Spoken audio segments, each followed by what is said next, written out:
Wanted, young, skinny wiry fellers, not over 18. Must be expert riders, willing to risk death daily. Orphans preferred, wages $25 a week. Sounds a bit ominous, don't it, folks? Well, how do? I am Warren Fremont, Boston Upson, express rider for the Central Overland, California, and Pikes Peak Express Company. You can just call us the Pony Express. In February of 1860, I answered that ad, and along with about 180 other fellers, we helped to save the Union. Bet you're wondering how we done it. Well, I'm going to tell you. You see, back then, our country was in a terrible state. We was fixing to go to war with one another. We couldn't seem to get mail and messages west of the Mississippi in less than 25 days. President Buchanan put out a call to anyone who could come up with a method of mail delivery to cut that time in half. And it was a freighting firm owned by three men by the name of Russell, Majors, and Waddell that came up with a method of mail delivery by horse and rider to travel the nearly 2,000 miles from St. Joe, Missouri to Sacramento, California in only 10 days. Blows your mind, don't it? Well, here's how they done it. Well, they were going to need about 160 stations total, 20 miles apart. They had 2/3 of those yet to build in 2 months. They was going to need about 400 horses. Actually, ponies, no more than 14 hands high, pintos, thoroughbreds, Morgans, and Mustangs. It's going to cost quite a bit. They're going to need about 180 riders, such as myself, young men, no more than 18. In actuality, though, the oldest was 40, filled in for his son a little bit. That was Egan out in Utah. And the youngest was 11 here in Woodford's. And couldn't be more than 120 pounds because they didn't want a lot of weight on the back of them ponies. And the mail was going to be there, too. Now, they paid us $25 a week. That was a lot of money for us back then. And they armed us with nothing more than a pistol and our Bible. Suppose they wanted us to pray when we got into danger.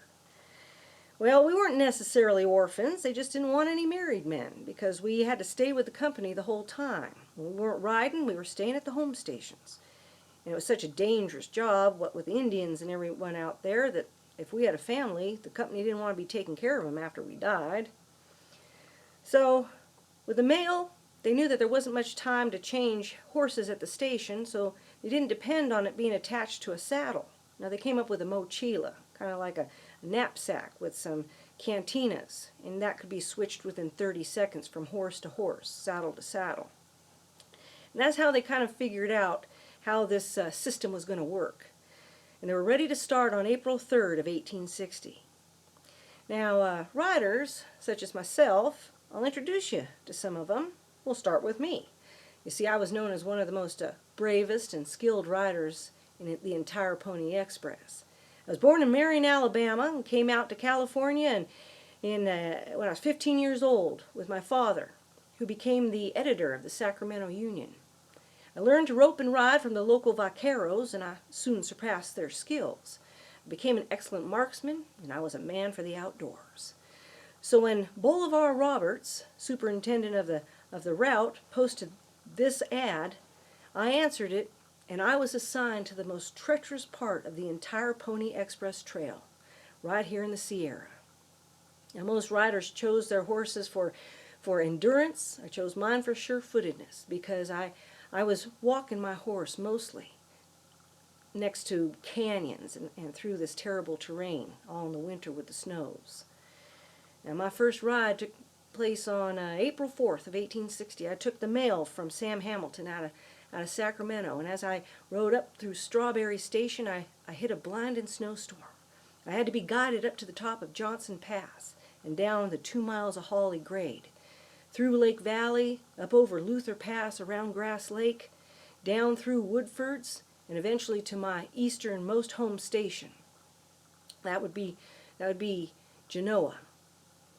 Now, I laid over and waited for the eastbound mail to come through, and that happened on April 13th. And I found myself at the bottom of Holly Grade once again in a blinding snowstorm.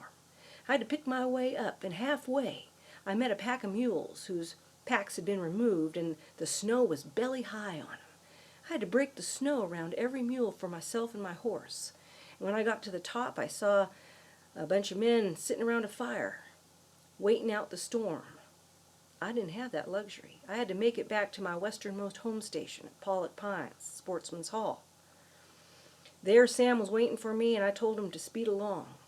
Well, he missed the boat in Sacramento, and the mail had to be ridden back through Benicia and into Oakland, and then put on a boat over to San Francisco. But folks, I'm proud to say, all the effort we made and all the obstacles that we had, we made it on time. We accomplished what so many people said was the impossible. The Western mail made it to San Francisco in 10 days and change, and the St. Joe mail made it in just less than 10 days.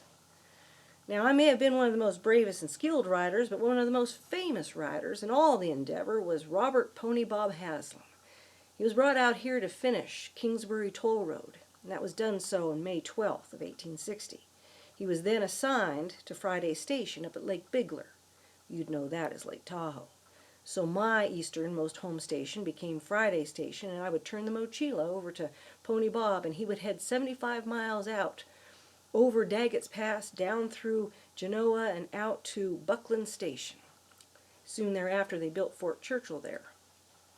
Well, it wasn't but his first ride that he ran into the results of the Pyramid Lake Paiute Uprising, which actually shut down the Pony Express for about 2 months, from Utah to San Francisco, for all of the rest of May and June and into July.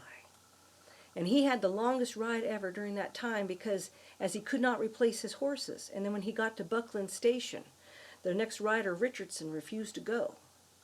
Haslam was offered $50 to take Richardson's route, and he did so. Without incident, slept over about 9 hours, and coming back east with the eastbound mail, coming back west, with the westbound mail, he ran into Cold Spring Station, where the station had been burned, the station master killed, and the stock was run off. Now, Pony Bob knew that there was trouble, so he sounded the alarm every station he went back through. And he made it back to Friday Station. 380-mile ride for one rider, the longest ride ever. I had the fastest ride, too. Why, during delivering President Lincoln's inaugural address, Pony Bob rode 120 miles in 8 hours and 20 minutes. And that was the fastest ride of the entire Pony Express in 7 days and 17 hours. Famous man he was. He wasn't the only famous one we had out here. There's Bronco Charlie Miller, youngest rider ever, 11 years old. Jumped ship when his parents had put him on as a cabin boy in New York, and he ended up in San Francisco. Came out here with his brother, Henry, who didn't get away, but Charlie did, and he, like myself, learned to rope and ride from local vaqueros, and he was assigned to Woodford Station as a relief rider. He later became famous when Buffalo Bill Cody hired him to portray the reride of the Pony Express in his Wild West exhibition.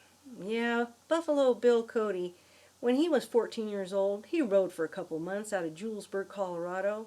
Never forgot the thrill of it. So he wanted to make sure that the rest of the country didn't either. Well, the Pony Express lasted about 18 months. It began on April 3rd of 1860, ended unceremoniously with the joining of the Transcontinental Telegraph on October 24th of 1861. Well, we did what we said we would. We helped to save the Union by delivering messages and important information out here to Nevada and California, to make sure that they didn't buy into the rumors and that they supported the Union and not the Confederates. But we riders had other adventures looking for us. Why, Pony Bob stayed on with Wells Fargo, who had bought the Pony Express in 1861 in July, and he did the pony run between Reno and Virginia City. Then went on to be a marshal and went on to Chicago and be a concierge at a hotel there. And you heard the story of what happened to Bronco Charlie Miller. And myself? Well, I was a man for adventure. Well, I went on up to Alaska, and I hunted seals and whales, and then I eventually went on down to Panama for more adventures. So, folks, the last time that the Pony Express was shut down was the Pyramid Lake Paiute Uprising. And it's been shut down for a while again because of this recent epidemic. But when we reopen and we go to ride again, I want you to meet me at Mormon Station, just about a block south of this hotel. And I'm going to take you to all the places that I just told you about. And you'll understand and you'll appreciate the history of Carson Valley. So in the meantime, stay safe, be kind to one another, and remember, history is made every moment and every hour of every day by every one of us. So make our history count and keep it alive. And one other little bit to chew on, don't you forget that Carson Valley is the gem of Nevada.